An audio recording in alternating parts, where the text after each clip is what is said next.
if you do what you've always done, you get what you've always got. Now, I own First Consultants Inc. in Beaver. This is my 50th year in the financial services business. So for me, I would have never believed it would have come this far, or I'm still here, and I actually love what I do. We're going to talk about the past, the present, and the future today over the next 2 hours. I believe I've got a pretty interesting amount of information to share with you. And again, that theme, if you do what you've always done, you get what you always got. But the challenge of that as human beings, we fight change. We do not like change, but it's going to take a lot of change going into the future so that we actually have a future in the United States of America. God bless America. I want to start with a prayer today. Heavenly Father, we thank you for this new morning. Bless our listeners with success, health, and family love. We pray for world peace and the end of conflicts. Guide us with your grace and light today. In Jesus' name, amen. As we sit here today, and today is Good Friday, and getting ready to celebrate Easter Sunday and celebrate the risen Lord, we always need to think of our lives as a new beginning. And that's what I want to hopefully end the show today before noon is the new beginning, the future. What do I have to do to have the results that I'm wishing for even at this point in time? So we're going to cover a lot of topics. In this first segment, talking about the past. So I want to talk about a lot of things. And let's go back in time, back into the 1960s. In 1968, a group was formed called the Club of Rome. Now, who is the Club of Rome? Go look them up on the internet. Everything that I do, I always challenge people, do your own research so that you can follow and know what's really going on. So much of what we hear in the mainstream media is I would call it fallacious information. It is planned and spooned out to us without context. If you get my understanding to that, without context, you can take something that somebody says in a sentence, and if you don't know what the context is, what they said before they said that, or what they said after they said that, you're really going to come up with possibly the wrong answer. And let me throw this at you. If something you thought to be true wasn't true, when would you want to know about it? I think that's a tough question that everybody needs to think about. Again, if something you thought to be true turned out not to be, when would you want to know? So I'm hopefully today going to provide some information that is accurate, factual, with context, and the last 50, 60 years in America, how did we get to here? Let me say in 1971, Richard Nixon removed us from the gold standard. Why did that happen? We'll talk about that, and that story starts in 1968 with this Club of Rome. Club of Rome is a think tank that is worldwide, and this group of people are believed to be some of the smartest people on the planet. You get that? The smartest people on the planet. That always scares me when people think they're the smartest people on the planet. It's just like AI right now, where everybody's talking about this AI. And the few times that I have used ChatGPT, and I have a printout today from ChatGPT, and it has very little ability to reason, if you get my meaning in that. But back to 1968, the Club of Rome. Now, if you remember a guy named Stephen Hawking, passed away a year or so ago. He was a paraplegic and spoke electronically. A few years ago, he was believed he was the smartest man on the planet. And he was part of this group. Well, in 1968, their mission was to save the world, to sort of picture or project what the future was going to bring so that we could do something about it and maybe circumvent the circumstances that were going to happen because of it. And they made a prediction that the world would run out of crude oil by 1993. Wow. 1990. Now, remember, these are the smartest people on the planet, and their prediction was the world was going to run out of oil by 1993. There was a book written called The Great Reckoning of 1993, and it was a book by a couple of economists. I think their names was Rees, Mogg, and Thurman, and they wrote about what would happen if that really happened and the world ran out of crude oil. But we know it didn't.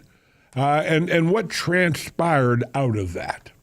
Well, if you were in Saudi Arabia in 1968, Saudi Arabia was believed to be the world's oil supply. It was believed that they had 85% of all the world's oil supply under the sands of Saudi Arabia.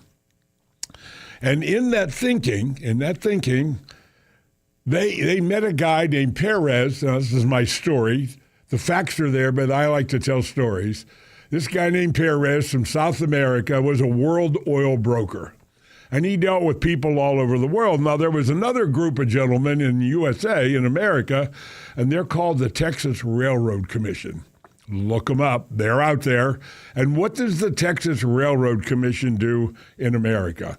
Well, they monitor the production and the drilling of oil and these natural resources that are in the United States.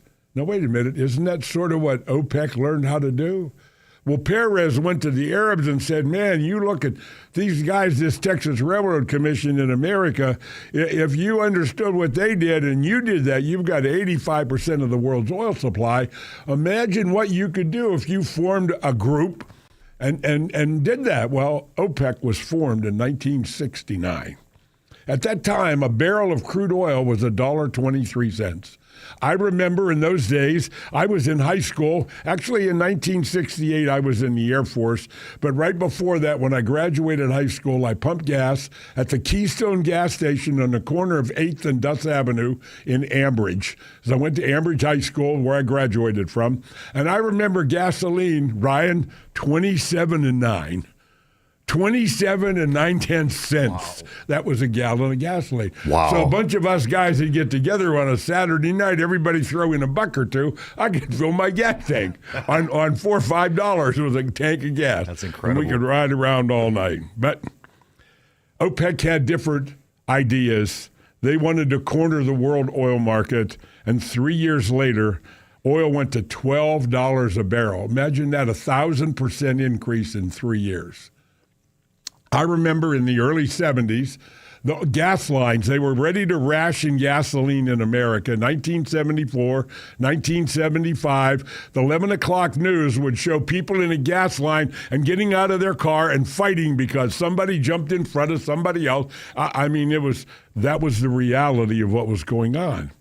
Now, because oil went to $12 a barrel in that 3-year period, it put pressure on America and changed the thinking because our dollar in 1971 said payable to the bearer upon demand, gold and silver.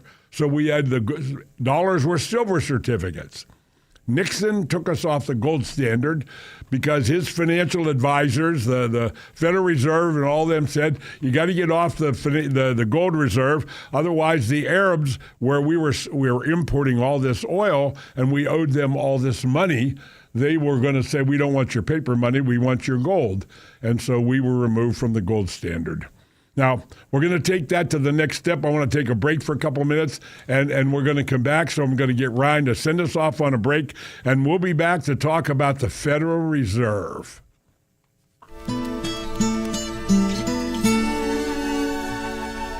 Make Easter more delicious than ever with chocolates and novelties from Rosalind Candy Castle. You're invited to stop in for the area's best selection of Easter basket fillers and novelties made from the highest quality pure milk chocolate. Try their homemade hand-decorated Easter eggs, such as the mouth-watering peanut butter melt-away eggs, delicious cashew melt-away eggs, or the traditional fruit and nut eggs. All 15 varieties of Easter eggs are made fresh in Rosalind's Candy Kitchen. Hop on over to Rosalind Candy Castle on the corner of 13th Street and 5th Avenue in New Brighton, or shop online at rosalindcandy.com. Rosalind Candy Castle, the sweetest place in Beaver County.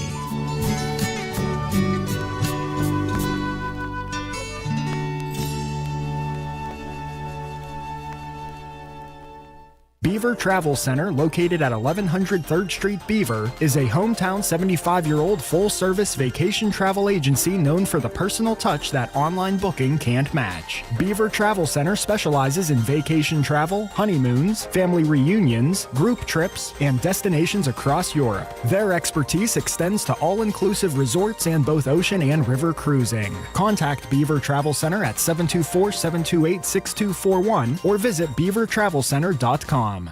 We're back. We were talking about the Federal Reserve came into being. They became the real thing when Nixon removed us from the gold standard in 1971. And I call that they opened Pandora's box. Because at that time, the Federal Reserve, I don't know, they had a couple of $100 million on their balance sheet at the Federal Reserve. But when we were removed from the gold standard and our dollars became reserve notes, so it's a Federal Reserve note. And that gave the Federal Reserve and banks the ability to practice fractional banking. Now, what is fractional banking? Very simply, you put $1 in the bank, you put a deposit in the bank in savings in some way, and now the bank is going to take your money and they're going to loan it out to somebody else. And I know most of us have gone to the bank. We've all made loans at the bank. The bank does not make loans to people that don't have collateral. So you got to put up collateral. If you're buying a car, your car title goes to the bank, and the bank's name is on the car title as a lien holder. That asset that you put up for collateral, the bank takes that to the Federal Reserve window, and they actually can get 95 cents on the dollar back to loan out to somebody else. And that's really amazing, because if you think about it, they loan money out to person two, the second person, and then the second person made a loan and put up collateral. They take that collateral from person number two, go back to the Federal Reserve window and borrow from the Federal Reserve 95 cents on the dollar, loan it out to a third person. You getting the idea? Now, they do that average of 7 to 10 times. If you want to see an example of what I'm talking about, go to usdebtclock.org. It's a website put up, and it has all the debt. And right now we're approaching $40 trillion of debt in this country. I'm going to talk about that in a little while. But the bank can turn $1 into $7 to $10 and loan it out over and over and over again. So you put $1,000 in the bank, and they're going to pay you 4 or 5% interest. Well, by the time they multiply that out 10 times, they make 43 cents on that dollar, over and above what they paid you in 4 cents. So the banks are very, very profitable at fractional banking. Now, what is fractional banking to you and I, the consumer? Well, it's actually pure inflation, because the more money in supply, the less our current dollar is valued at. In other words, the dollars you possess today are the most valuable dollars you will ever have again. Do you understand that? In other words, think 10 years ago, 15 years ago, 20 years ago, and here you are. Would your dollar buy as much today as it bought 10, 15, 20, 25, 30 years ago? Absolutely not. That's why we see what's happening. We keep saying the price of everything is going up and up and up. Well, that's because the cost or the value of your dollar is going down and down and down, and that's the bottom line. So the Federal Reserve, over the years, they have grown their portfolio to between $7 and $9 trillion over the last 20 so years, up until just the last few years. Interest rates were kept at almost zero. We knew that because even in Europe, you had to pay the bank 0.25% interest for them to hold and protect your money. So you had a negative interest rate in Europe, and it was on the verge of coming here at one time, and that was what was going on. So the Federal Reserve, in their balance sheet, they actually, how do they do that? Well, they print money from nothing, and they go out into the market and they buy bonds. They buy bonds back from bank. They buy government bonds as the Treasury is raising money to pay their bills. And so they build this portfolio of bonds, which was as high as $9 trillion a couple of years ago. And they have said, well, we're trying to dissolve that. Well, they haven't done very good, and actually right now they're printing more money, and they're doing this easing. Again, they're putting money in banks because there was a liquidity crisis going on that nobody is talking about, and that is happening today. So now I look at this and I step back, what I call my 30,000-foot view. And for up until the last couple of years, interest rates were near zero. So these bonds that the Federal Reserve is holding are low interest rate bonds. So if you understand bonds, it's like a seesaw. If the interest rates go up, your bond value goes down because a bond has a fixed interest rate on it. So if I buy a government bond, it's going to have an interest rate attached to that bond for the life of the bond, whether it's a 1 year, a 5 year, a 10 year, a 20 year, a 30 year bond. It has a fixed interest rate that they're going to pay me to use my money. So if the interest rate is lower than the market, so this $7 to $8 trillion the Federal Reserve has is yielding 2 or 3% in bond yield, and now the new bonds are 4.5, 4.6. What does that do to the portfolio of the Federal Reserve? So if the interest rates are higher in the marketplace and I want to sell my bond, say the interest rates are 4 in the market, my bond's only yielding 2. So that 2% is a fixed amount of interest.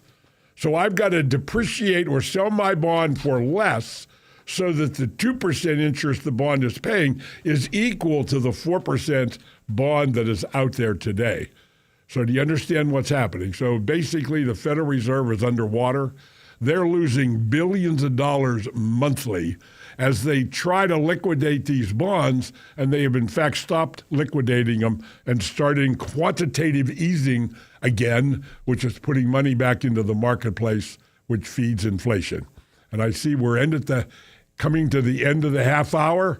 And we're going to talk. The next segment, we're going to come back and we're going to talk about our friend Bill Clinton and what he did in 1999 that led to the total collapse of the banking in 2008.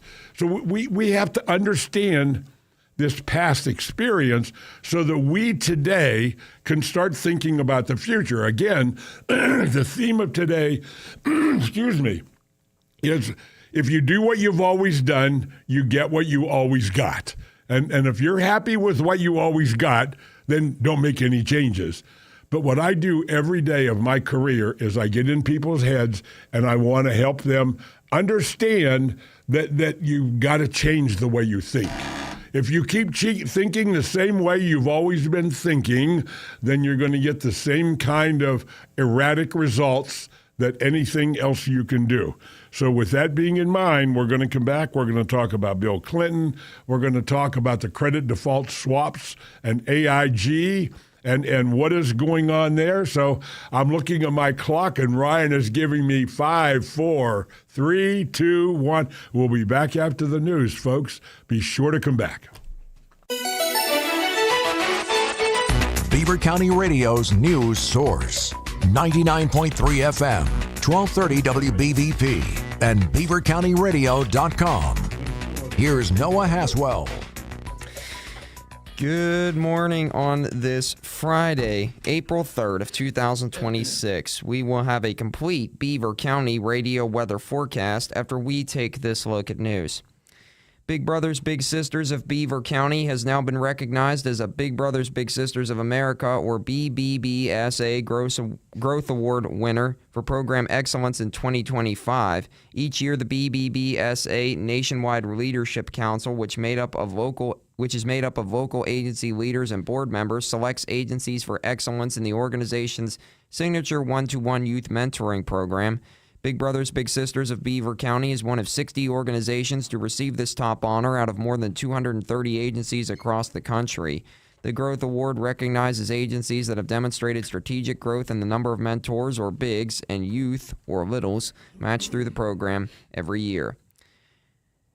PennDOT announced the long-term closure of Route 68, Adams Street and Virginia Avenue in Rochester Borough and Rochester Township will begin on Monday, weather permitting, beginning at approximately 7 a.m. Route 68 will close at that time between the Rochester roundabout at Adams Street and Virginia Street, or at Adams Street and Jefferson Street at Virginia Avenue around the clock through mid-November. Crews will conduct curb removal and replacement and other miscellaneous construction activities. Local traffic will have access to both homes and businesses during this construction.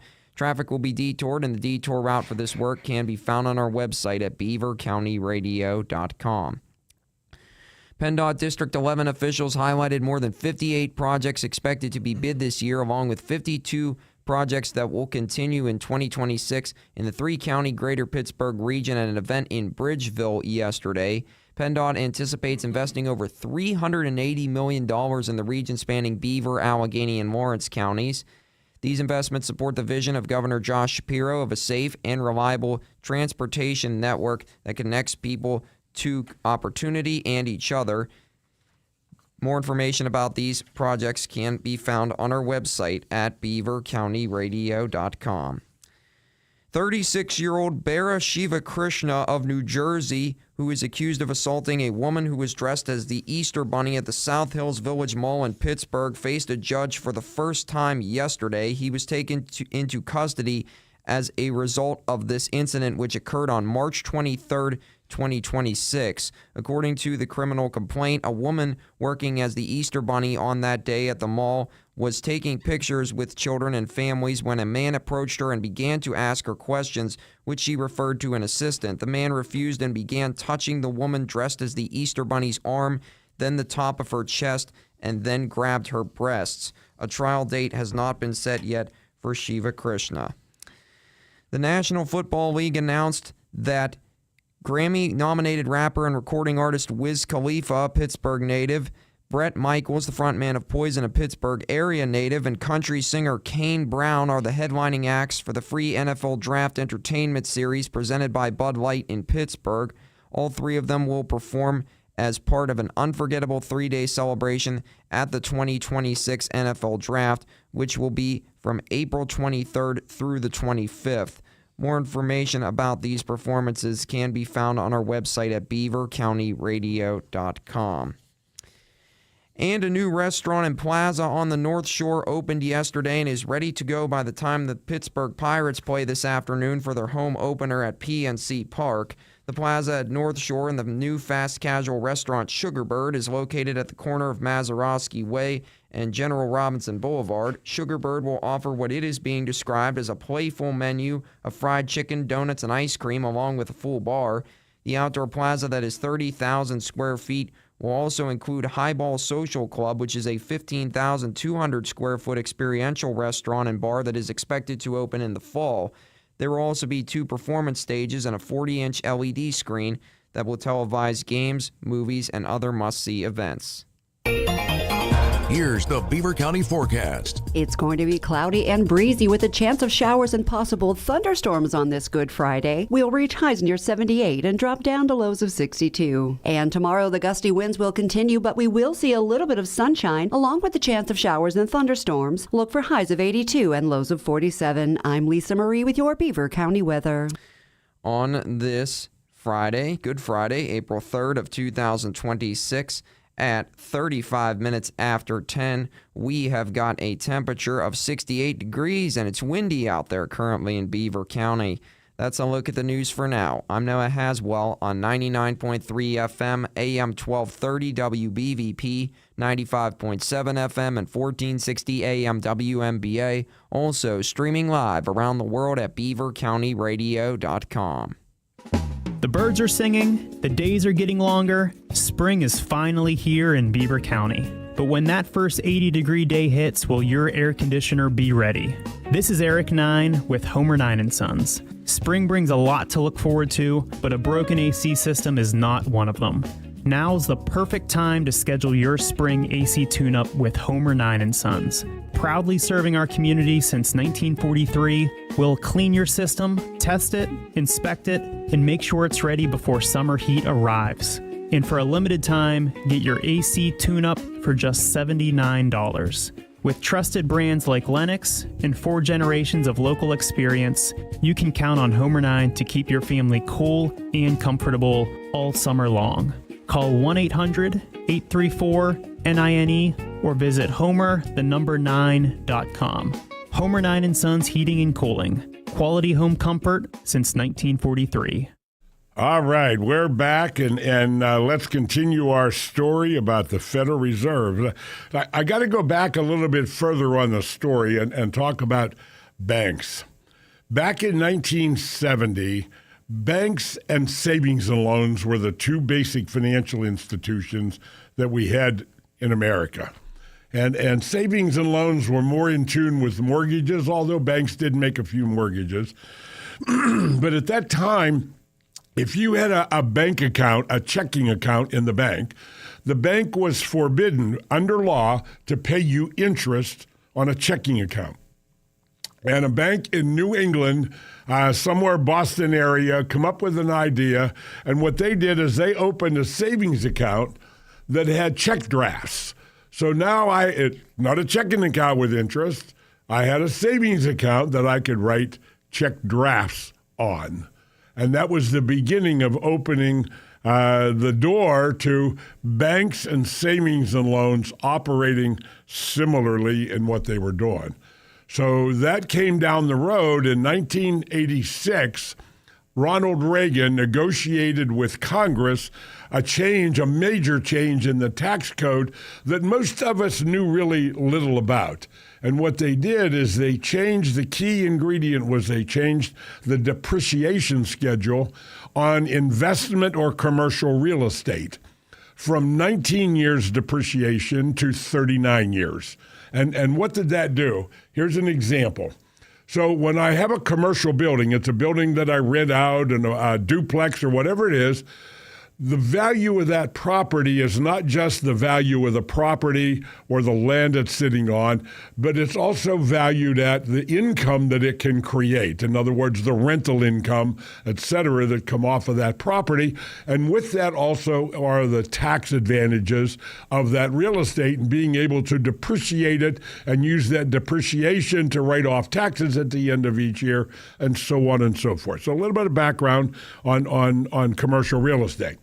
When they changed this ruling in 1986, here's an example. Ryan, you and I bought $1 million building, and we each put up $50,000 and got a $900,000 mortgage on this property. It was valued at $1 million. The tax code come along. The tax code changed the depreciation schedule, which actually changed the value of our building from $1 million appraised value to $750,000 appraised value, because of the tax benefits that were lost in that negotiation between Reagan and the Democratic Congress at that time. So now our building is only worth $750,000, and we owe $900,000 on a mortgage. So you and I have a meeting, Ryan, and we're investors. So we put $50 each in. Let's take the keys to the property down, give it to the savings and loan. So that was what happened across America. So the savings and loans in 1987, their safety valve was the FSLIC. That was the same as the FDIC we have today in the banks.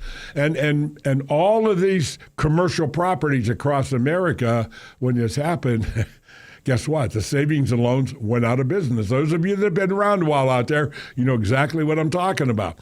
Actually, the Glendale Savings and Loan in California was the largest of all of them, and they went down and lost $2.6 billion in Glendale, California savings and loan. They actually sued the federal government that you can't win, but it was a point, making a point. And they sued the federal government and won, but they didn't get anything out of it. They just made a point that what the government did was wrong and caused that to happen. Now, remember the banks in the 70s started to do things together. So now from 1986, 87 to 1990. In 1990, there were 3 banks across America that were set to be in default.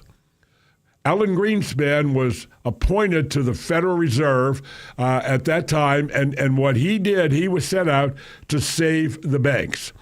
So if we went to a bank in 1990 and said, I want to borrow some money, and the bank says, well, we're going to charge you 16% interest for that loan. They say, well, no, I want to buy a CD. He says, oh, well, we'll pay you 9. So the bank pays 9 to get your money, to loan it out at 16. So that's 6% gross profit. Cost of goods was 9. They made 16%, so they netted 6% gross.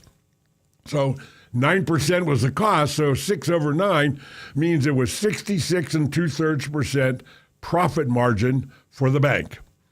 18 months later, Greenspan lowered the interest rates. This was the beginning of the bottom low interest rates, and it was how Greenspan saved the banks and the FDIC. Go back 18 months later and said, Mr. Banker, I want to make a loan. And they said, oh, you're going to like us. We've lowered our loan rate. We're only charging 9. I said, well, I want to buy a CD. He says, well, we're only paying 3. Again, 6% spread. But if my cost of money is 3 and I'm making 9, that 6% is still there, but 6 over 3 is 200% gross profit margin in the banks. And I have this article, Wall Street Journal, 1993, headline, front page. Last year was the most profitable year in the history of U.S. banking. And that was the manipulation that went on. So now they forced the interest rates down, and now we're in low interest rates during the decade of the 90s. And what happened? The stock market, there were times in the late 90s where people were ready to stop working because they had so much money in their 401k, they didn't believe they'd ever have to work again. And then what happened in 2000? 2000 was the stock market crash, and it went down 30-40%. 2000, 2020, or 2000 and 2001 were big losses in the stock market. Let me turn back a couple of years. In 1999, President Bill Clinton, he made a statement to the bank, said, you will loan money to people over in that part of town. And even though we know they don't make payments, they're not good credit risks, but you will loan money to those people over across the tracks, because if you don't, we're going to call it discrimination and we're going to come after you. So the banks started making loans to people. Actually, in Virginia, there were 1 million mortgage loans made to people that had no assets and no income. And what was happening out of that, and that was tied to Countrywide, was the loan firm at that time that was connected to the government, and the fees associated with this, they were making a fortune in making these mortgages. But again, the credit worthiness of these mortgages, the banks figured out very quickly, were not really high-quality mortgages. So what they did is the bank would bundle them up, and they went to Wall Street, and they sold these mortgages to Wall Street. And Wall Street went out, and they were selling mortgage bond portfolios. This is a A1 credit rating. These are great mortgages. This is a great investment. These are first mortgages for property holders. But guess what? The defaults started to happen in those portfolios, and a company called AIG, we've heard of them. They were a Wall Street firm. They stood up and said, "Oh, don't worry, we'll insure your portfolio of mortgages." And they were called credit default swaps. So that's nothing more than an insurance. The banks would pay a premium to insure those portfolios, or the investment firm would pay a premium to AIG to insure their defaults. So in those portfolios, when a mortgage defaulted, AIG would make them whole. They would take that mortgage.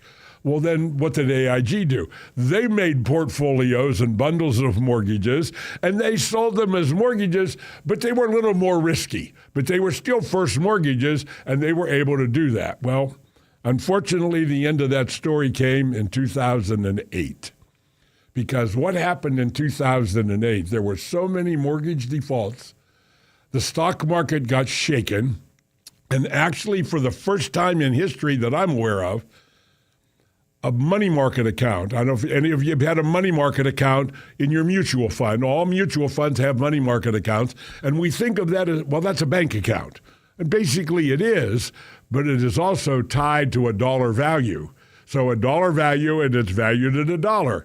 And there were two mutual fund companies when this happened.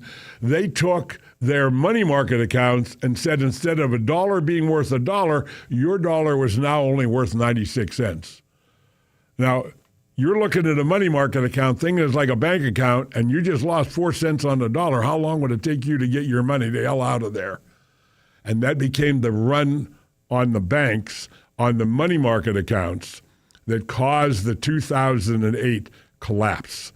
The defaults, the credit default swaps, there was $70 trillion worth of these things out there, and the default was 0.25%. That almost took all of the banking down in America when this happened. George Bush jumped up and threw $850 billion into the stock market. He bailed AIG out for $85 billion. Now, where did George Bush get his money, Ryan? Isn't that our money? Yeah, tax dollars. That is our money. And they're bailing out these fat cats on Wall Street that made dumb, stupid decisions and risky decisions. Why would... I mean, have you ever lost money in your investments or your mutual funds or anything? Did the government step up and say, oh, we're sorry, you lost money, so we're going to make you whole again? This is a bunch of crapola, folks. Remember what the theme of our show is today. If you do what you've always done, you get what you always got. So we'll come to the closing of this theme in the last segment between 11:30 and 12. Don't miss. You want to be here for the half hour between 11:30 and 12 o'clock because I'm going to pull all of this together and bring some credibility to what is going on today that everybody is responding or reacting to. You know, you can either respond to something or you can react, and everything today is about reactionary. So in 2008, that was what really went on at that time. The collapse of the credit default swaps, which was, again, these credit default swaps. And today, if you go on to usdebtclock.org, this information is on there, and you can go in there up in the right-hand corner. There's a PDF in there, and I challenge you, go there and either open it up and read it or print it out for yourself. It's about 23 pages, but fractional banking is explained so simply in that document to really understand what fractional banking is and why we're having the problems that we're having today. The Federal Reserve is bankrupt. If they were an operating bank in the marketplace, they would have already been defaulted and taken under. Now, because they have the power they have to print money and do what they're doing, they're able to ride this thing and ultimately at our detriment. So, you know, in the next segment, we're going to talk about the quantum financial system, digital currency, and what does all of that mean to us going forward and looking at what's coming in the future?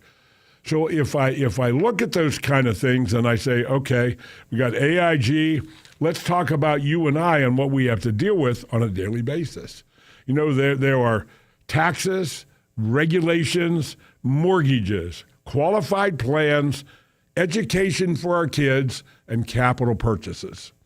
Those are the 5 big things, and most of those are done inefficiently. I can't say they're wrong because people are doing what they were told to do, what they were shown how to do, but there was no macroeconomic mathematical proof. Now, those are big words, Tom. I understand that, but everything that I do in my office is really mathematical. After 50 years of doing this, and the first 25 years, I was like every other salesman out there. And I hit some bad times in my own life years ago, and I've talked about those. And really what it did is it awakened me and led me to the beginnings of thinking differently and looking at what I do and how I help people in a very, very different way than I always did in the past. You know, the First Consultants, Inc., I purchased that from Rich Caputo in 1999. Before that, I was Thomas W. Young and Associates Incorporated, and I got to the point in 1999, I wanted to create something that had the potential to go on beyond me. So I bought this First Consultants from Rich Caputo and his organization. It was a company they had started, and they actually hired me in the beginning to run it, and I ran it for a couple of years very successfully, and then I bought them out, and I took complete control of First Consultants in the year 2000, somewhere around there. And here we are today.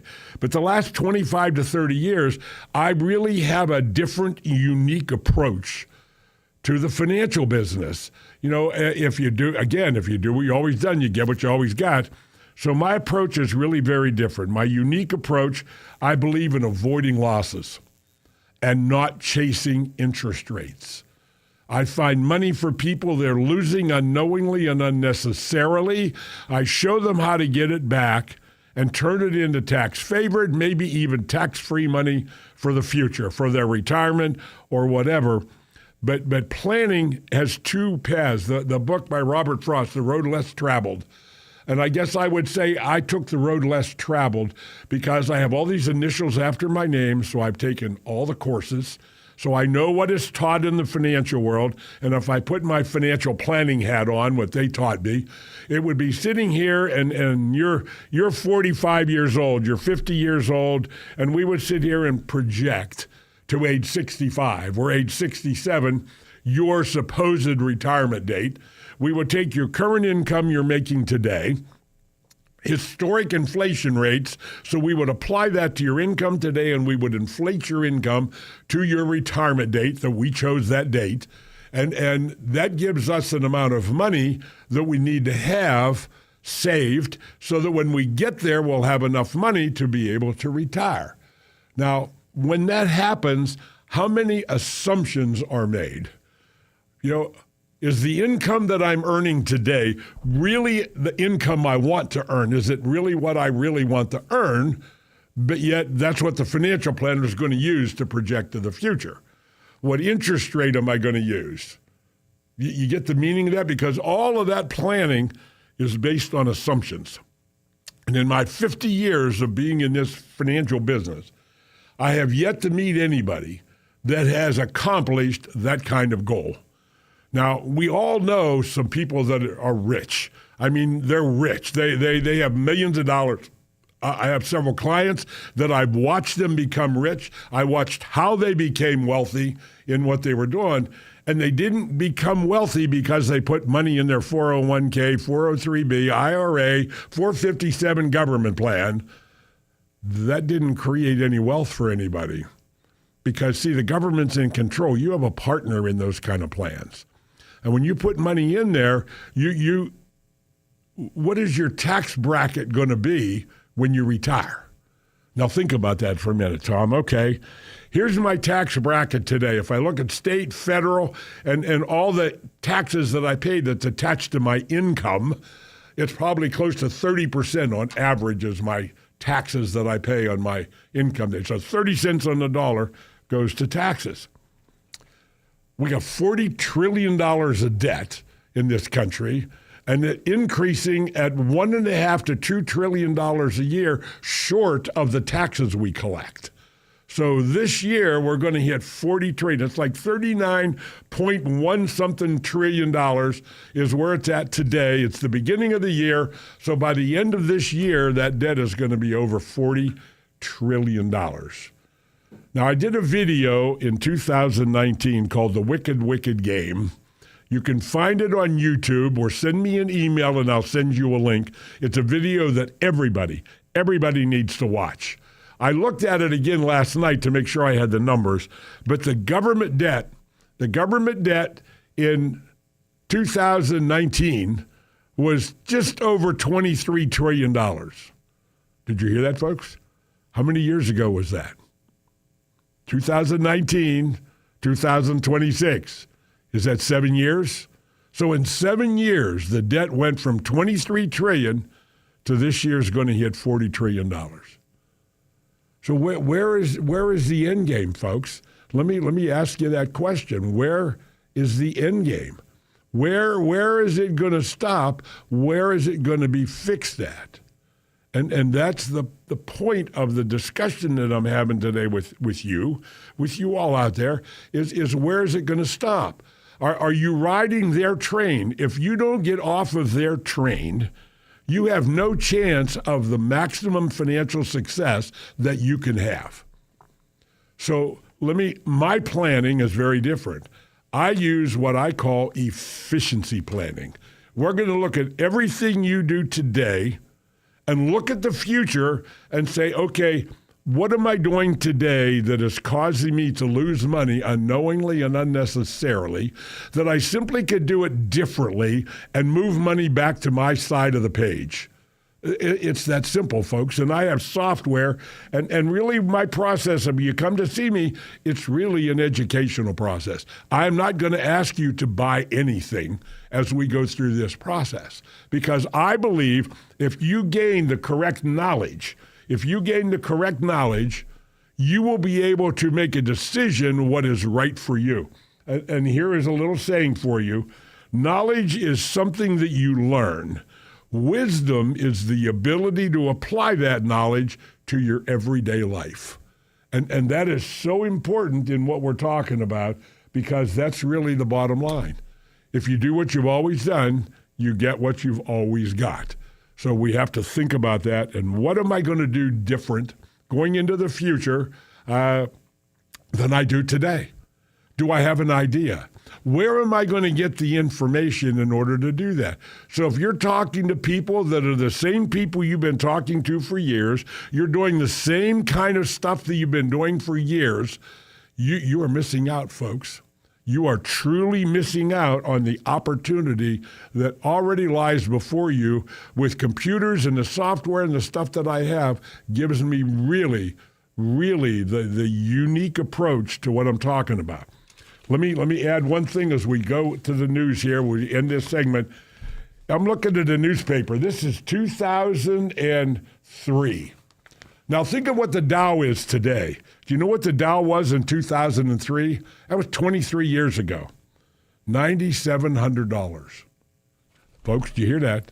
$9,700 was the Dow in 2003. Be sure to come back and hear more. God bless. Did you know Al's Corner is not just for gas? That's right. They offer gas, of course, but also fresh food and snacks every day. Let them do the cooking. They make fresh subs on their homemade bread daily. They offer hot foods like tacos, fish on Friday, plus wraps, salads, and more. Whether it's breakfast, lunch, or dinner, make a visit to Al's Corner in Koppel. Call Al's today to place your order. Make your Christmas party be the envy of your family and friends. Follow them on Facebook for their daily specials. That's Al's Corner on the corner of routes 18 and 351 in Koppel. Remember way back when you were young and the bus ride to and from school set the tone for what made your day special? School buses and vans have had a special place in the Fry family for 3 generations. At Fry Transportation, the student transportation industry is embraced as a tradition, privilege, and lifestyle. From the morning laughs on the way to school to the talk about the day on the way home. Memories you won't forget, just like the vintage football games aired each week on Beaver County Radio. Fry Transportation, caring for your children as they care for their own. I have one question. Have you had your Hanks today? If not, what are you waiting for? Visit Hanks Frozen Custard and Mexican Food next to the YMCA today. From their famous assortment of frozen custard to tacos, burritos, taco salads, and more, Hanks Frozen Custard and Mexican is the place to go. Want to skip the line? Order on their website at gotohanks.com. Also on their website, sign up for rewards and score yourself some deals at Hanks. So what are you waiting for? Visit Hanks Frozen Custard and Mexican Food today. Hanks Frozen Custard and Mexican, a Beaver County staple since 1952. You're listening to 99.3 FM, presented by St. Barnabas, in addition to 1230 WBVP Beaver Falls.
Beaver County Radio's news source. 99.3 FM, 1230 WBVP, and beavercountyradio.com.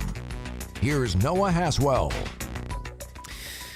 Good morning on this Good Friday, April 3rd of 2026. We will have a complete Beaver County radio weather forecast after we take this look at news.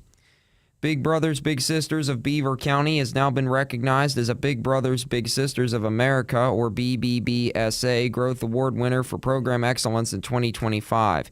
Each year, the BBBSA Nationwide Leadership Council, which is made up of local agency leaders and board members, selects agencies for excellence in the organization's signature one-to-one youth mentoring program. Big Brothers Big Sisters of Beaver County is one of 60 organizations to receive this top honor out of more than 230 agencies across the country. The Growth Award recognizes agencies that have demonstrated strategic growth in the number of mentors, or bigs, and youth, or littles, matched through the program every year.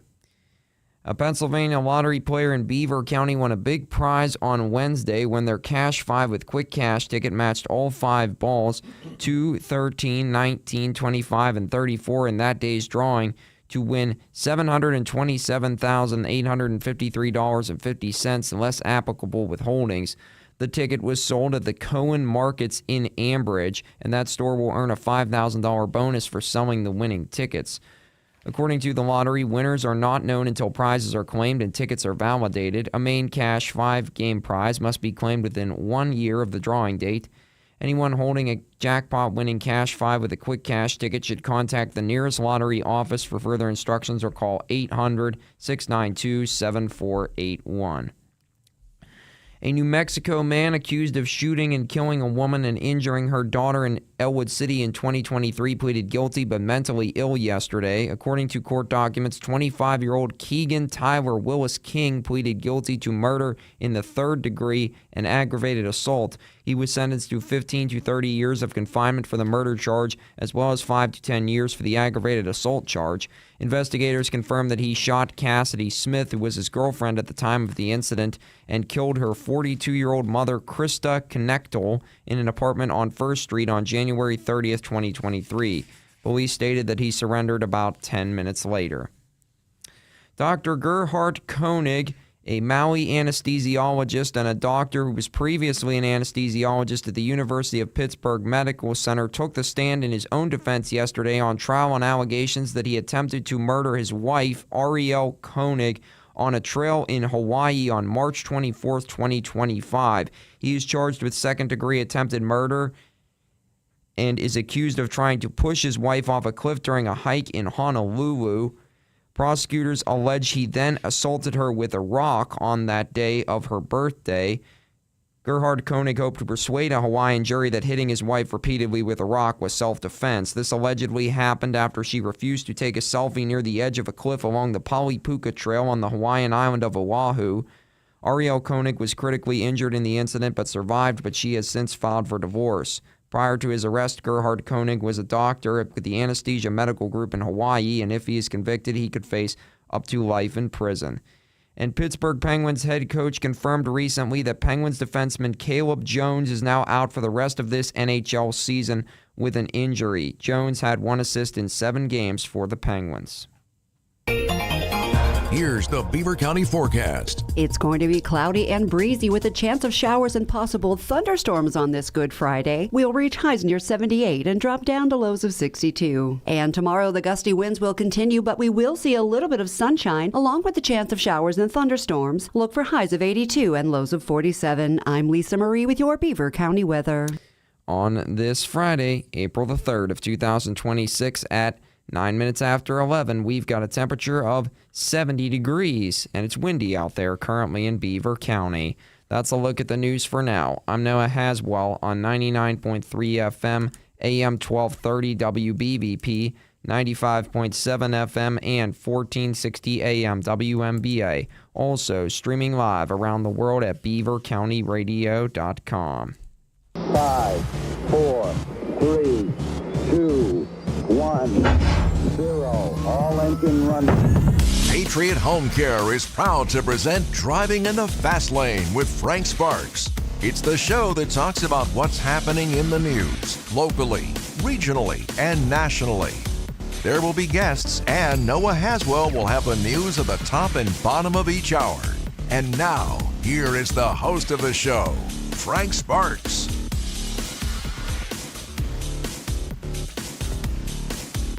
All right, here we are. We're back again. It's a little after 11. And I want to talk about some of the things that we do, why we do them the way we do them, and how can I get information to understand what is the best way to do them. I had mentioned before we went to news and the break, mortgages, taxes, qualified plans, college costs, and capital purchases are the 5 big losing strategies that I find people have. And let me shoot an arrow into your bubble because everybody says, well, you know, I don't have a traditional plan. I have a Roth. And I ran the math because I know this. So I'm putting $5,000 a year annual contribution into a plan. My tax bracket is 30%. Again, we're talking about all the taxes tied to your income. Withdrawal bracket. So I'm assuming you're going to be well off when you retire, so the tax bracket's going to stay the same, and a 30-year span of time and an average interest rate of 5%. So a tax-deferred plan, which would be like your IRA, so that money would grow, and it would grow to $348,804. The amount due to the IRS at that time would be $104,641. So your actual net withdrawal, your share of the pot of money, is $244,163. Oh, okay, well, I don't have that kind of plan. I have a Roth IRA plan. So, okay, I put up $5,000, but I had to pay tax on it, so I have $3,500 after tax. I put into a plan at the same 5% interest, and 30 years later, oh, no, wait a minute, Tom. The number's the same, $244,163.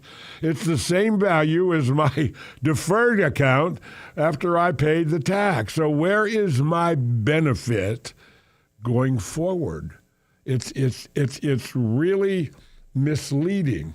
I'm not telling anybody not to put money in these plans, but the number one thing that happens when you put money in these plans, even in a Roth IRA, you have limited access to that capital until you are 59 and a half years old.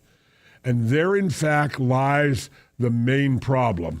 Because if you have to buy a car and you have to go to the bank and borrow money from the bank to buy this car, you have structured payments back to the bank, and this happens because you have no access to capital. Having access to capital has many, many benefits tied to it. Those benefits could be avoiding interest at the bank and paying the bank interest versus paying the interest to an entity that I'm part of and gaining some benefit out of that. On the other side of that is I'm buying a depreciating asset that is going down in value, and not having access to that money, it takes away opportunity. When you don't have access to money, you don't mentally, again, changing the way you think. If I have access to capital, let me explain my rules, okay?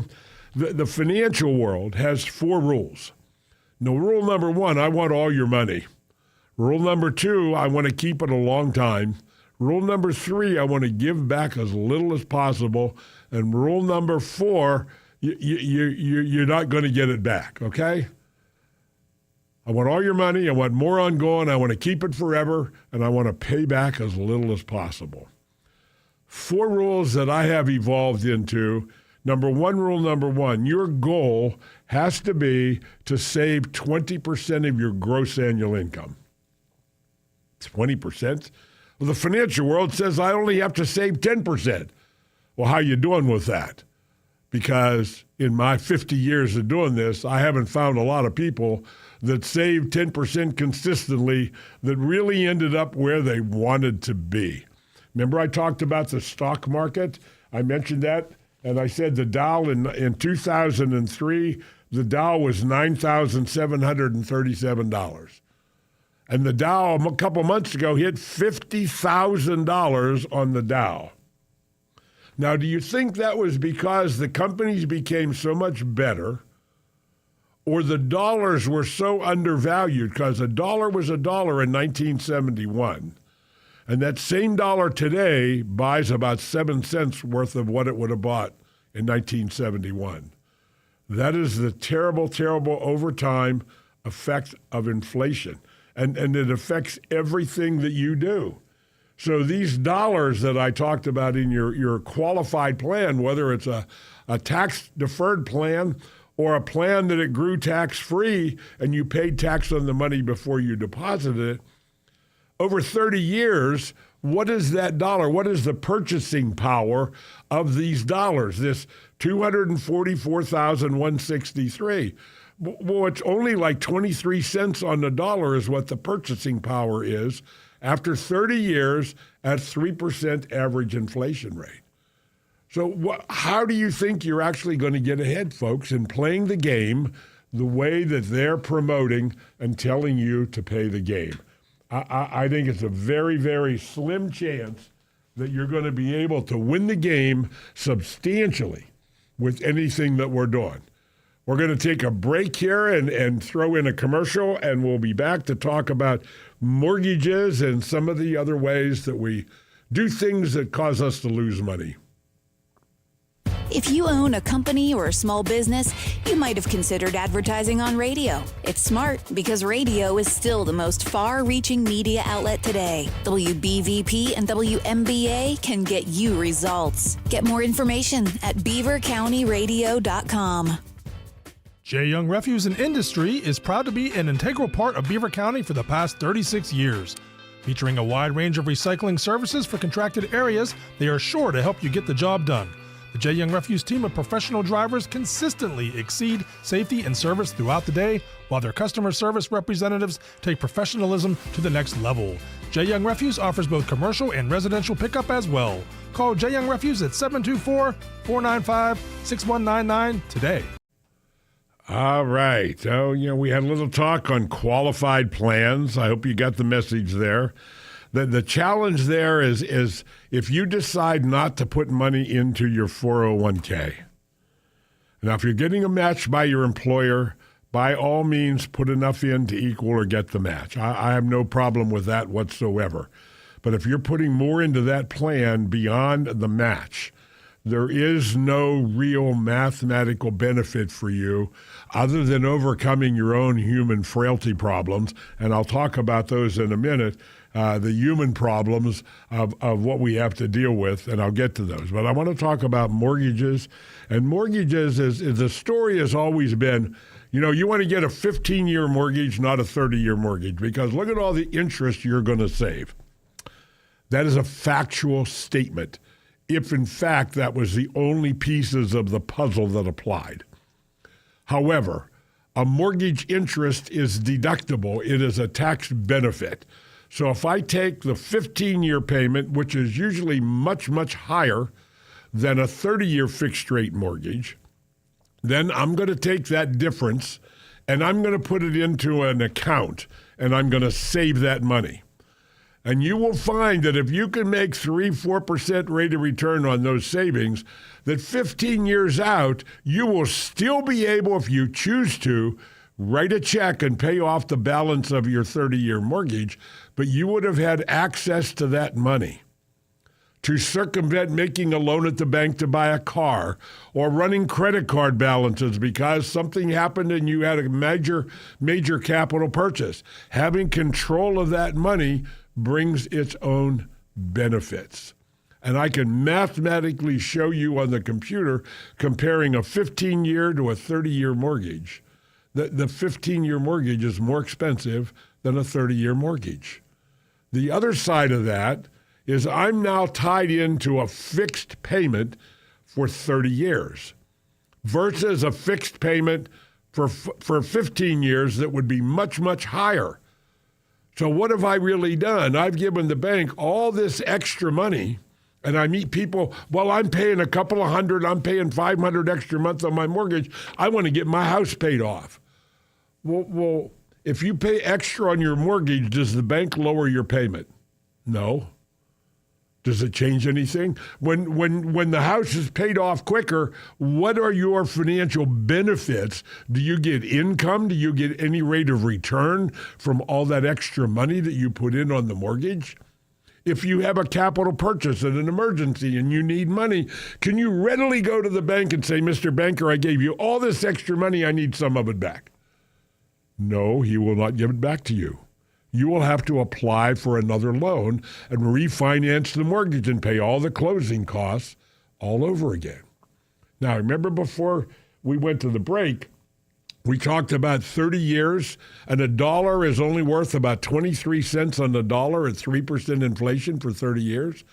I love my 30-year fixed-rate mortgage because my ability to make that payment today compared to 17 years ago when I started, I'm 76 years old, and I have 13 more years to go on a mortgage. I am not going to give the bank my money to pay off that mortgage because there is no benefit to me to give the bank that money. I'm going to keep my money in savings and investments so that I have access to it, going forward, and that's the bottom line. So the 15-year and the 30-year mortgage the 15-year mortgage decision only benefits the bank. Remember the fractional banking we talked about earlier? It only puts more money in the bank so that they can loan it out to more people quicker, okay? Let's go from there and talk about college loans. Now, I didn't go to college. I have 2 years at the Beaver County Community College, and in my young days, at that time in my life, I actually wanted to be a state trooper. Right after I got married, I was a part-time police officer, and so the course I took at community college was the criminal justice course. And I joined the financial business before I completed that, so I'm like 3 credits or 6 credits shy of a 2-year associate's degree in criminal justice. And my most favorite course that I liked about that, everything I did, was the course on interview and interrogation. And so that was a wonderful course to learn how to communicate with people. Even though I've done the Dale Carnegie course, I've done Toastmasters, I've done a lot of training to be here, to have the blessings to be here and talk to you folks and hopefully make some sense to you in what we're talking about. So college people today are graduating college with $60,000, $80,000, $100,000 or more in college loans. And the inability to earn enough money to pay those college loans without having to live in poverty to do that. Now, folks, we hear this all the time about attorneys and people suing this and suing that.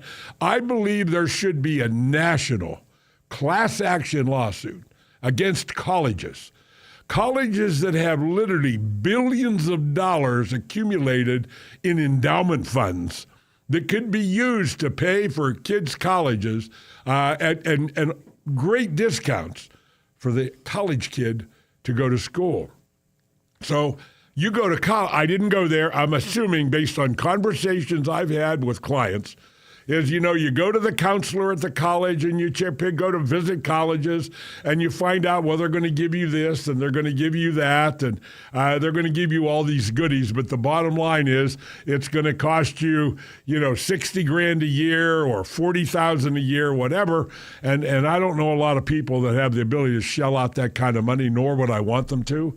If you've got little kids and you're not planning for college, and I'll share with you a story of an actual client that we did this with and the incentives that were created for their kids and how that works.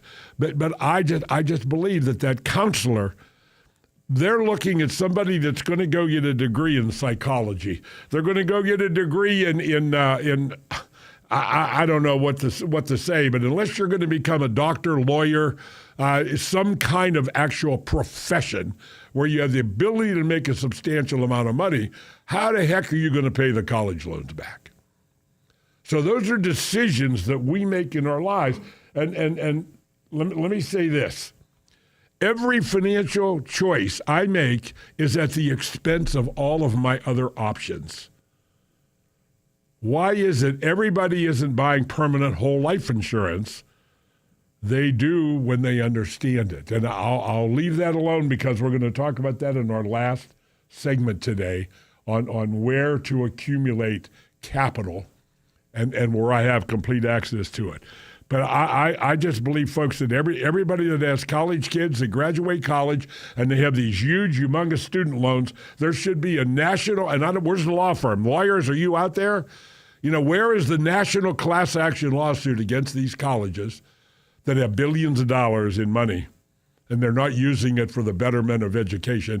And unfortunately, folks, the numbers that I've seen recently, they keep spending more and more money on education, K through 12, and we have the lowest results in over 30 years, 40 years in America, and the results that our students are being taught.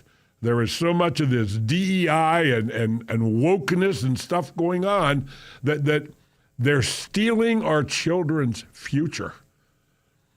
Trump derangement syndrome that is a result of the news media, the mainstream news media, for the last 10 years, and it's all been everything they have said has been discredited. But you know what? You need to take a pill because you got a psychological problem, and you're not open-minded enough to look at the facts to see what is really going on. I've spent the last hour and a half talking about the way it is, the way it's been. Now, do you really think it's going to be any different in the future if we have the same old politicians, the same old that we've had for the last 50, 60, 70 years? How are we going to save America, folks?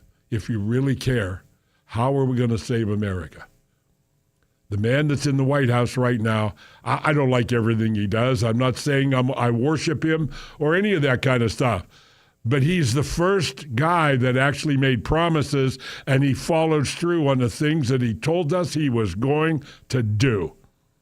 The Iran thing going on right now, I don't like war. I don't like what's going on. Yes, we're probably going to lose some more U.S. servicemen, and God protect these people that are protecting our rights in our country around the world.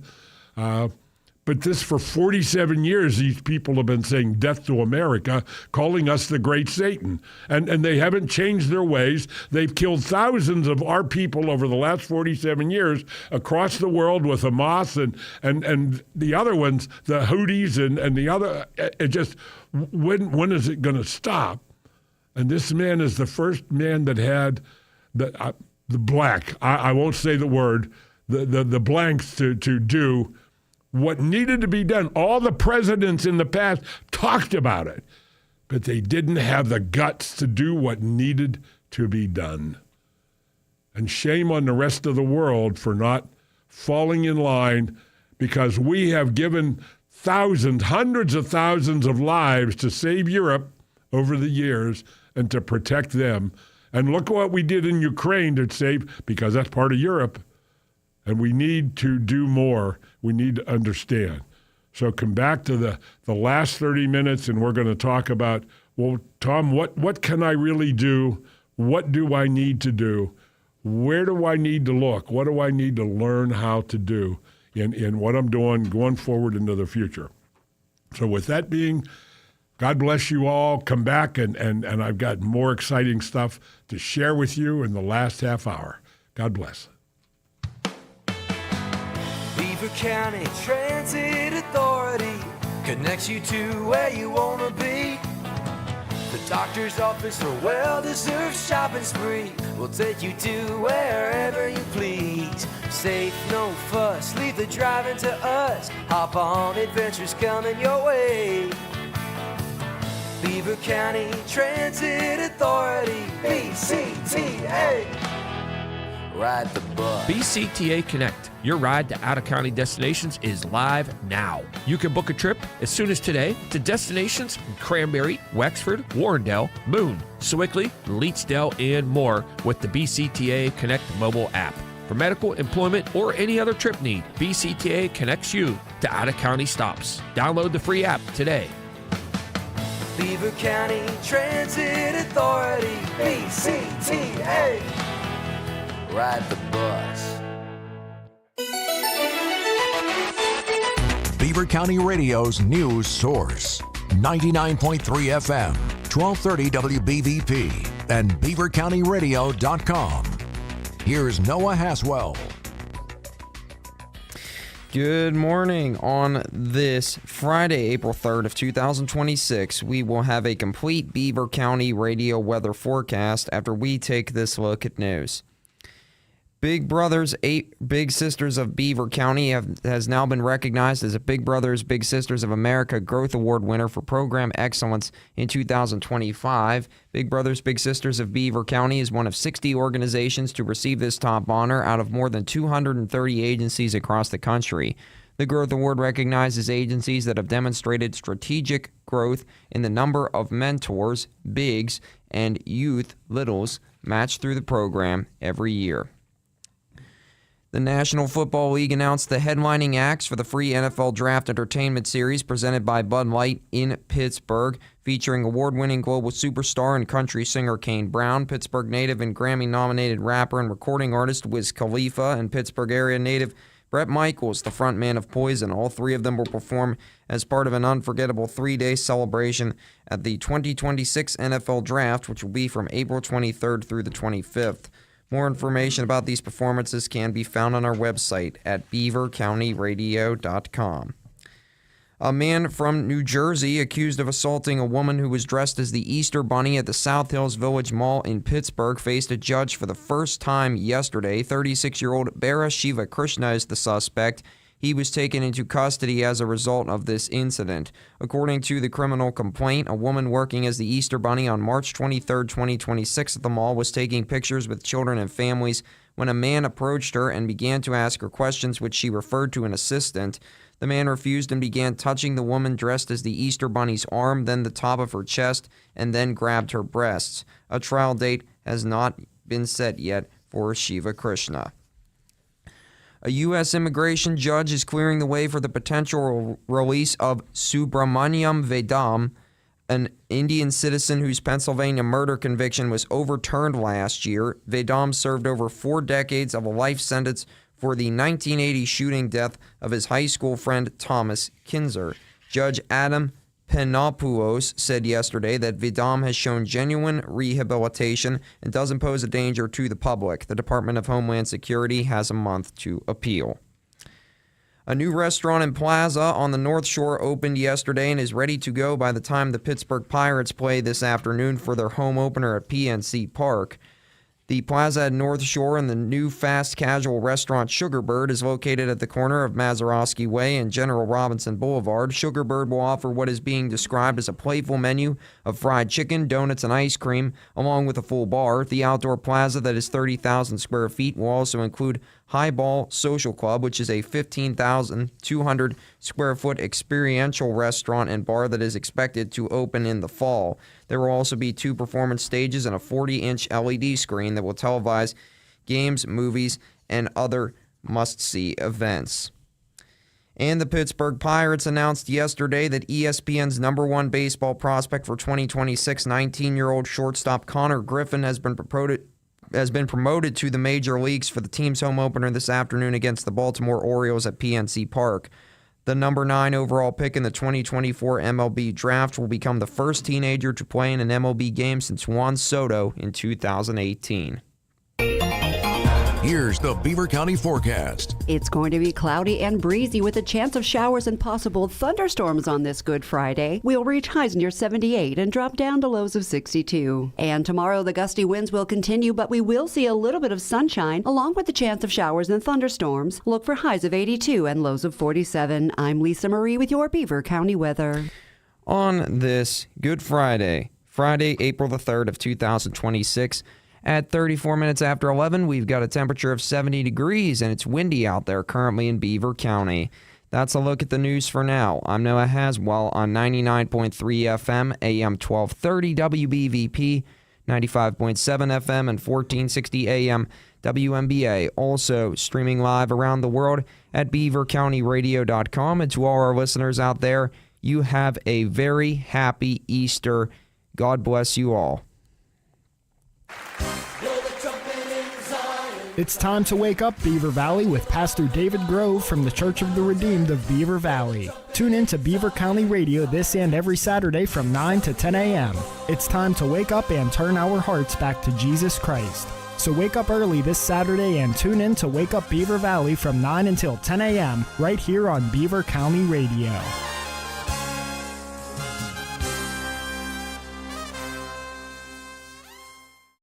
Wow. Where did the time go, Ryan? We're down to the last 20, 25 minutes or so. You ain't kidding. I was just thinking the same thing, Tom. We were on that break. I thought, geez, was this fast? It's gone, you know. And, let me share something, folks. What is our motivation? And I have a poem, and I've read this many times before, and I want to share it again today. It's called The Little Chap Who Follows Me. A careful man I want to be, a little fellow follows me. I do not dare to go astray, for fear he'll go the self-same way. I cannot once escape his eyes, whate'er he sees me do, he tries. Like me, he says he's going to be the little chap who follows me. He thinks that I'm so very fine, believes in every word of mine. The base in me he must not see, the little chap who follows me. I must remember as I go through summer sun and winter snow, I'm building for the years to be the little chap who follows me. The first professional talk that I gave, and I'm a professional speaker. If you have an organization, and I do motivation, inspiration, financial, again, if you're a nonprofit organization, I charge no fee beyond my expenses to get there. And if you're serving dinner, I'll have dinner with you when I'm there. So I'll never turn the food down and do that. But I've haven't been out there for a couple of years because of some medical issues, and I would really, really like to get back into that because my personal goal is to touch 1 million lives before I graduate this earth and go on from there. We talk about things the way we buy things and do things, and I had a little, where did my little worksheet go, my little thing go? I just had it here. Did not? Yes, I did, Tom. Anyway, if you buy a car, you got out of college, and I want to add this, capital purchases to what I'm talking about. So if I buy a car at age 25, oh, there it is, laying right in front of me, Tom. So I buy a car at age 25. I got out of college, and whether I got college loans or not, I need transportation. So I go to dad or mom, and they co-sign to buy a $25,000 car. That's not an expensive car today. Most likely that's a good used car. I finance it for 60 months at 8% interest. My monthly payment is $507 a month. And at the end of that 60 months, I paid $5,400 in interest to the bank. Now, if that $5,400 were invested, and let's say I'm dealing with the Family Money Farm Bank. In other words, I have a book, The Family Money Farm, the CFO Project. You can get that book by going to cfo-project.net. cfo-project.net. You can call me at my office at 724-728-6820. And with a credit card, I'll send you an endorsed copy of the book directly. But that $5,400, if it were invested at 8%, 50 years later, it'd be worth $253,953. Now, that's just the first car. So you buy another car, second car. Every 60 months, you buy another car. And at the end of this period of time, the interest that you would have paid to the bank, the interest accumulated and invested at 8%, will be worth $770,000. Now, just think about that for a minute. Now, you don't die and you live another 20 years, so over your lifetime, that $770,000 is closer to $1.5 million to $2 million is where it really is. Now, beyond that, you have a credit card. Most kids that graduate college have credit cards. The average balance in a credit card for a college student is about $4,500. And these two people get married, and so average $9,000. Now, that was a few years ago. Right now, the average household credit card balance in America is just shy of $11,000. Now, information is a little old, so it was $9,000 at this time. The interest on that account at 18% interest, and most credit cards are now 20.4%, up to 28%. If you're late on a payment, you're going to be paying 28% a year interest on your credit card. But at 18% interest in 40 years, you would spend $70,797 in interest on that credit card.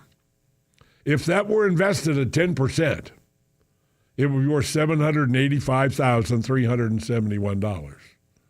Now add those two together, and when you die, we're talking about $3 million or more lost wealth. I'm not saying you can get all of it back, but what if you couldn't get a large portion of it back? That's what I coach people to do. Manage your money like a CFO in a corporation. Now, the banks, they talk about, 18% interest and credit card defaults, and not everybody pays. You know what your one credit card is worth to the bank over those 40 years? You remember that fractional banking stuff we talked about? You're worth $12,024,501. That's your value, your one credit card that you keep for 40 years and pay all that interest. They duplicate that and loan it out over and over and over again. They move that money around through fractional banking. Their value was over $12 million. That's what you're worth to the bank. So why do you think they promote credit cards everywhere you go? And they try, it's like a disease.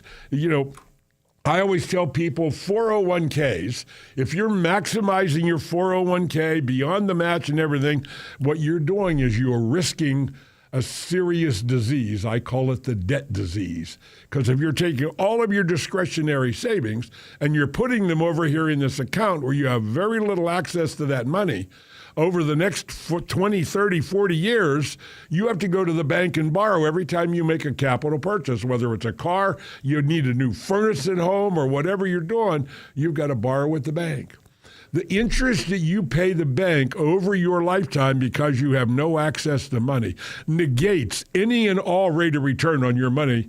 You actually lose money by the time you get ready to retire on your 401k. And I'm not talking about the stock market going down. I'm talking about your capital loss out the door other than the 401k or IRA, 403b or 457 plan. You end up losing more money than you get back from your 401k. Now, all of that is kind of nice, but that brings me to what Nelson Nash taught me about the human problems. The human problems is really what gets us all about. And the first one is Parkinson's law. See Northcote Parkinson, 1909 to 1993. Parkinson's law says work expands to meet the time envelope allowed. Now, what do you mean by that? If I have a job to do, and it might be only a couple hours, but I have 3 days to do it. Ryan, when do you think I'll complete that job? At the end of the 3 days. Yeah.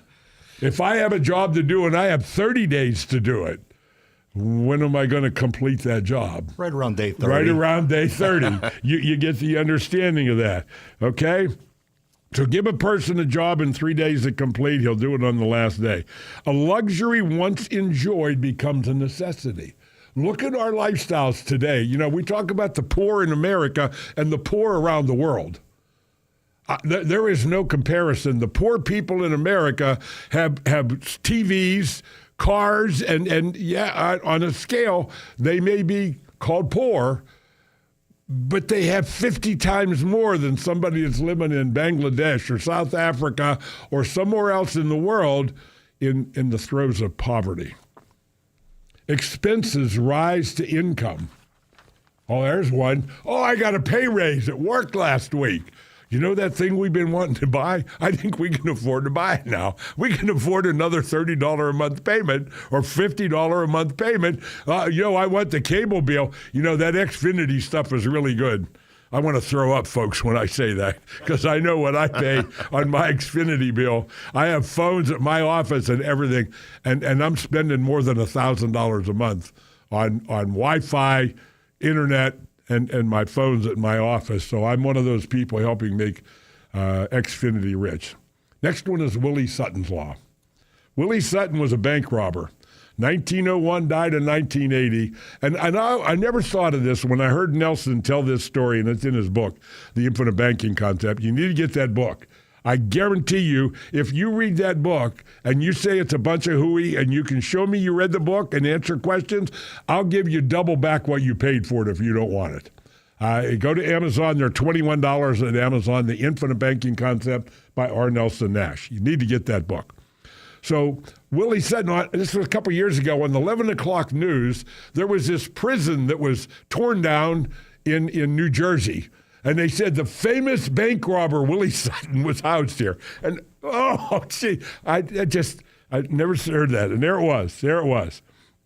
And they interviewed him. You know, Willie, he'd rob a bank. They catch him. He'd put him in jail. He'd get out, rob a bank, put him in jail. And they asked him one day, Willie, why do you rob banks?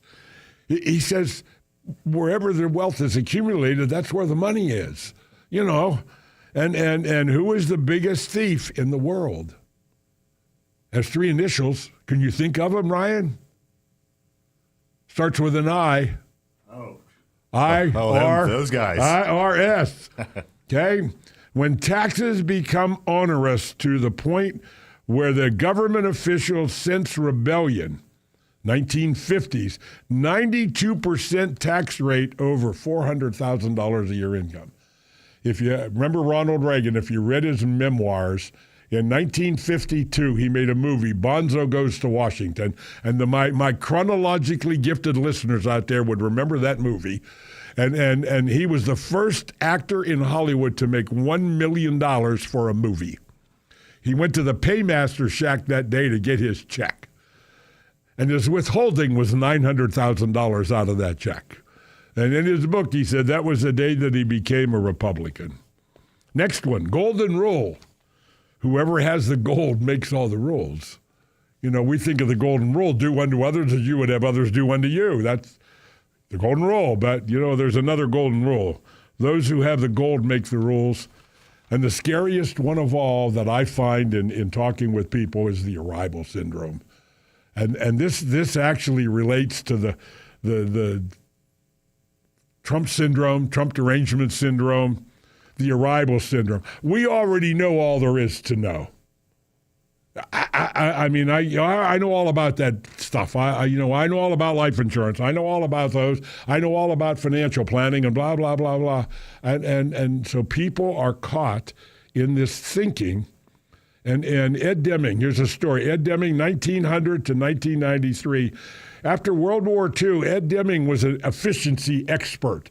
And he wanted to teach American manufacturing how to do things more efficient and better, and they all poo-pooed him, said, we already do all that. So after World War II, after we nuclear bombed Japan, he ended up in Japan teaching the Japanese how to create quality. And if you look, I mean, the Lexus is an example. I would use that as an example right now. A Lexus is the equivalent of any Cadillac or Lincoln or anything that is a high-quality automobile in America. And those Japanese-created cars, I mean, my daughter has a CR-V. It had 100,000 miles on it. We bought it a few years ago, and it's pushing 160, and we've never had to do anything with it. I mean, they learned about quality in what was going on. So, and the last one is use it or lose it. What do I mean by use it or lose it? Well, you know, if you don't use your brain for the benefit of others, you know, everything we do in life has to be for the service to others is really what it amounts to. You know, we're entering the one of the most precious holiday weekends of the year. The Lord Jesus Christ rising on Sunday from death, and it just it's astounding that I see people that are lost today. You know, we had this one earlier on the news. They were talking about this guy attacked some woman. She was dressed as the Easter Bunny for kids, and I mean, touched her boobs, and I mean, where the hell are we at today?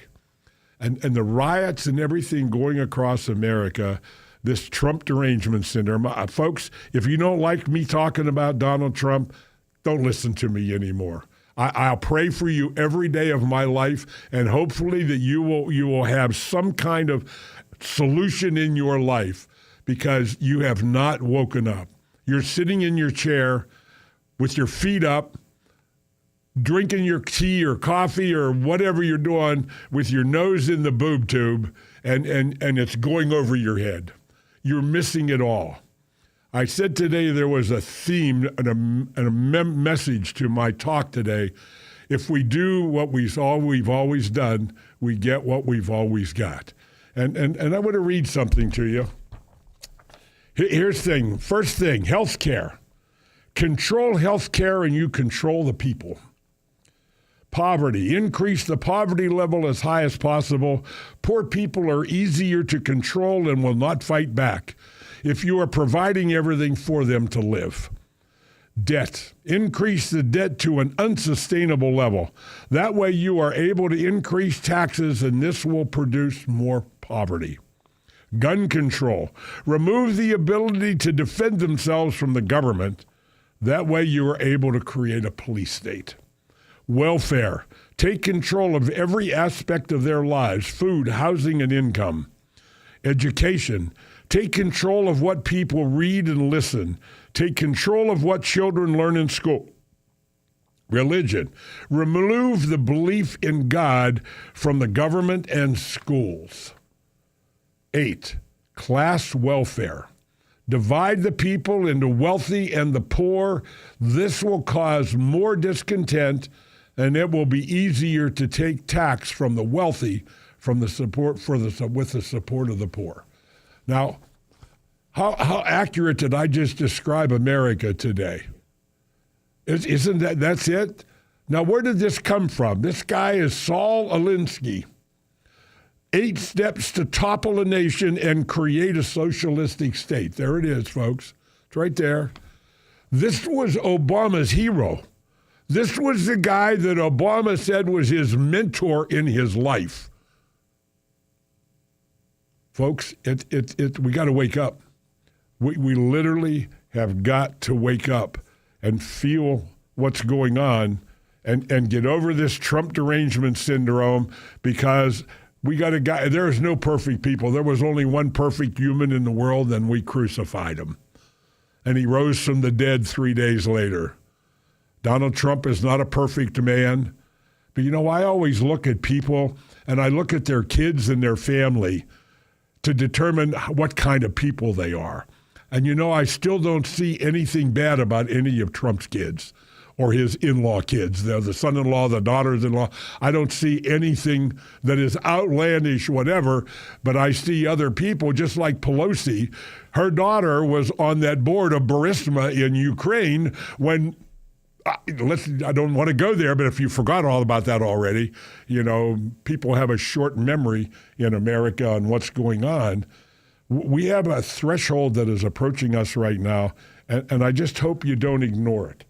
And the SWIFT banking system, which is what it's called, that's how money moves around the world, this SWIFT banking system, I believe is going to be replaced by the quantum financial system.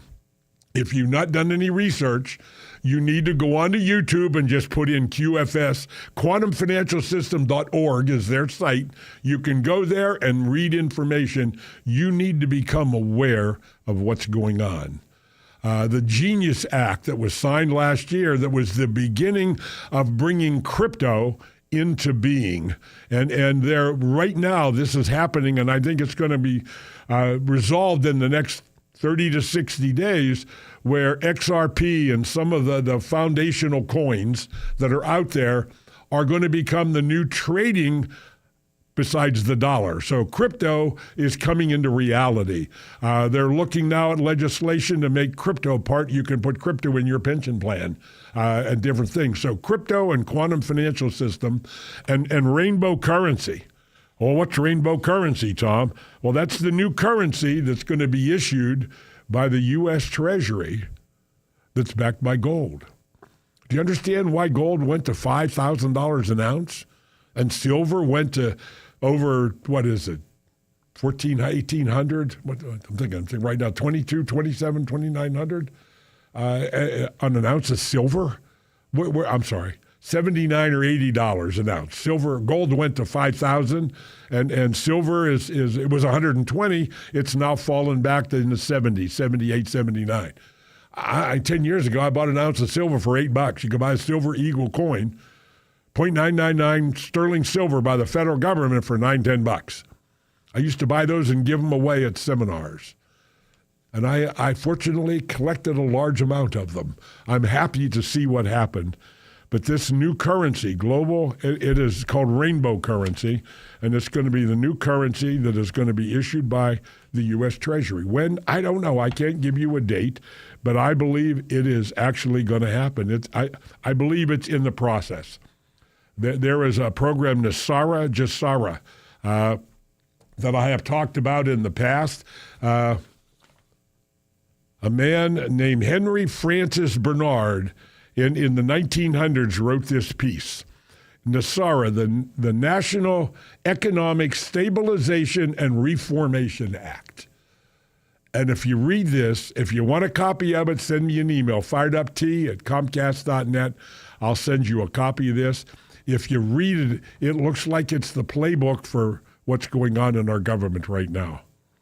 Zeroes out all credit card, mortgage, and other banks. Well, that's the beginning of the end of the Fed, which it's been talked about for a long, long time. The Feds are bankrupt, and they need to go away because they're still printing money in the long run to save their rear end, and it has to end. So debt forgiveness, if the Federal Reserve goes away, all the debt billed on the Federal Reserve account, the SWIFT program, is going to be forgiven. Now, I have a house that's appraised at, $400,000 by the county. They redid reassessment last year, and I have a mortgage on that house. So if my mortgage is forgiven because the Federal Reserve and the SWIFT system goes away, what I understand is my house would only be worth $200,000. Well, what the hell's the difference? I mean, I have no mortgage, there's no debt anymore, and that's all gone. Now, how this is going to shake out or when, I don't know. Abolishes the income tax. Have you been listening to what's being talked about? Aren't they already talking about replacing the income tax with the tariff money and the things that are going on? And now we got idiots and blank holes in America that think they know better than what's going on. And again, if you do the same thing you've always done, you get the same thing you always got. So, folks, we're on the threshold of something very different. And I believe it's going to be painful. I'm not saying it's not. It's going to be painful, and people are going to riot, and they're going to jump up and down. But unfortunately, most of the riots, I really believe most of the riots out there right now are bought and paid for, and they're tied to the NGOs of the federal government. Those are non-government organizations that received money from the federal government to do things the federal government is not permitted to do. And those dollars actually get funneled back to the politicians to help them get reelected. Pay attention, folks. This is crazy stuff going on, stuff we've never seen, never heard of before. But we got to make a decision. Are we Americans? Are we patriots? Do we want America to thrive, survive, and be great again? Because all of the politicians for the last 40, 50 years, they have done nothing but manage the slow decline of America. In 2019, the debt was $23 trillion. It's now approaching $40 trillion. It's 125% of GDP. And smart people said years ago, if the debt got that big, it would bankrupt the country. I read you Saul Alinsky's plan that he gave to Obama. And I just believe that the arrests and the things haven't come out of that yet. Maybe that's why Pam Bondi was moving on to put somebody a little bit more aggressive in there, because those of us that are sitting out here listening to all this, and everybody's saying how many much bad things happen and what has gone on, and when are they going to start arresting people and holding people accountable for what really has gone on? Folks, If you want to get in touch with me, I'm in Beaver. I work nationally, so this radio program is all over the country. I have clients in 39 states right now. So get a hold of me at 724-728-6820. Give me an opportunity to show you a better way to go where you want to go without spending a dollar more than you're already spending. God bless. Have a blessed, safe Easter. You're listening to 99.3 FM, presented by St. Barnabas, in addition to 1230 WBVP Beaver Falls.